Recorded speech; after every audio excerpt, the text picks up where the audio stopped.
வைகாசி மாதம் முதல் முகூர்த்த நாளான இன்று திருச்செந்தூர் சுப்பிரமணிய சுவாமி கோயில் மற்றும் திருப்பரங்குன்றம் சுப்பிரமணிய சுவாமி கோயிலில் நூற்றுக்கணக்கான ஜோடிகளுக்கு விமர்சையாக திருமணம் நடைபெற்றது.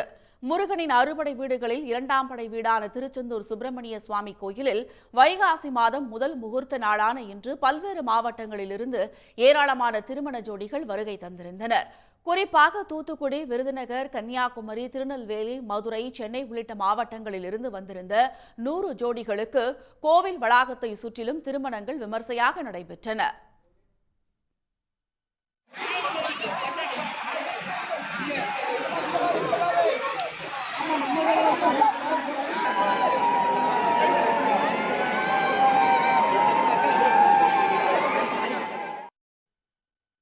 திருப்பரங்குன்றம் சுப்பிரமணிய சுவாமி கோயிலில் நடைபெற்ற திருமண நிகழ்ச்சியில் 95 ஜோடிகளுக்கு விமர்சையாக திருமணம் நடைபெற்றது. இதன் காரணமாக கோயில் வளாகம் முழுவதும் திருவிழா போல் காட்சியளித்தது. இதேபோல் புதுக்கோட்டை மாவட்டம் விராலிமலை முருகன் மலைக்கோயில் உள்ள மணிமண்டபம், காத்தாடி மண்டபம் மற்றும் அடிவார மண்டபங்களில் அதிகாலை முதலே திருமணங்கள் நடைபெற்றது. உடனுக்குடன் செய்திகளை தெரிந்து கொள்ள சன் நியூஸ் பெல் ஐகானை கிளிக் பண்ணுங்க.